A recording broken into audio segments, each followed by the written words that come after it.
Okay, this is a video on how to remove the rocker box covers, or if you ever want to do any engine work. The oil coolant lines get in the way.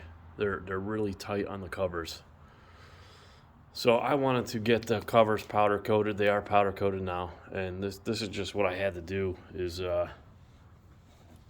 I had to unbolt the oil cooler line where it bolts to the head. Some oil comes out, that's why I packed it with paper towels. I had to remove the front stabilizer mount, and with that I was able to get enough play to get the front cover off. Front cover was pretty easy compared to the back cover. Now with the back cover you have bolts in very tight spots to get out.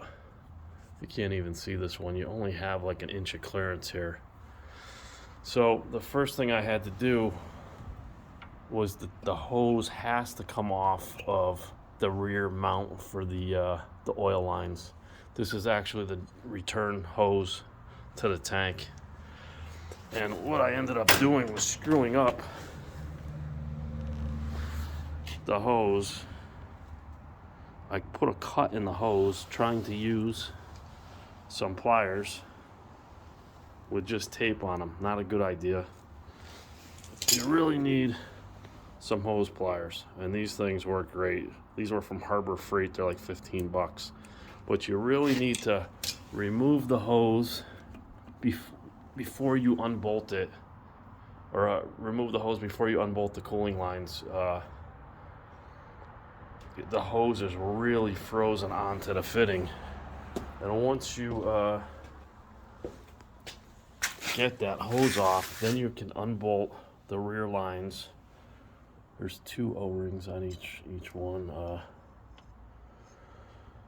and I also had to disconnect the compression release for the rear, plus the 2 fuel injecting connectors, just to get enough play so I could get the rear cover off. And it's actually nice to see that they have automatic compression releases on these. I've used manual compression releases and automatic compression releases on twin cams, and once you go to automatic you will never go back. It's the best thing for easy starting and longevity of your starter and battery, because with the manuals I can't tell you how many times I hopped on my motorcycle and I forgot to hit them, and you really kill the starter doing that. So it's nice to see that they're doing that. You know, Harley's constantly trying to up the horsepower and stuff, and it was inevitable that they were going to have to do that. But getting the covers off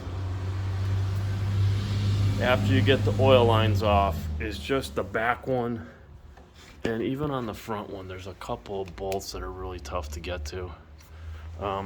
So I needed a variety of things. It's a 7/16 socket that fits. This you can get like 3/4 of them. This is a 7/16 offset box wrench.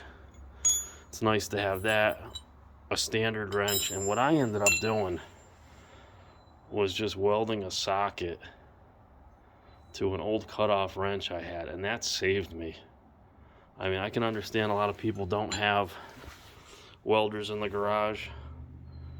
I don't know what to say. You'd have to try to search for some specialized wrenches or something. Maybe Harley makes something that you can purchase. It would well be worth it.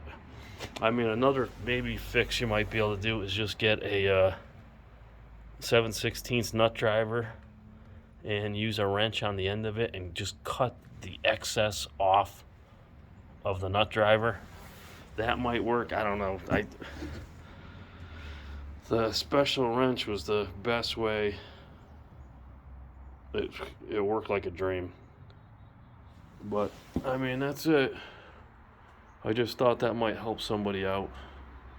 But once you do it once, you're an expert, right? So I fucked up that hose, so hopefully you'll learn from my screw up. And hose pliers, who knew? Check them out.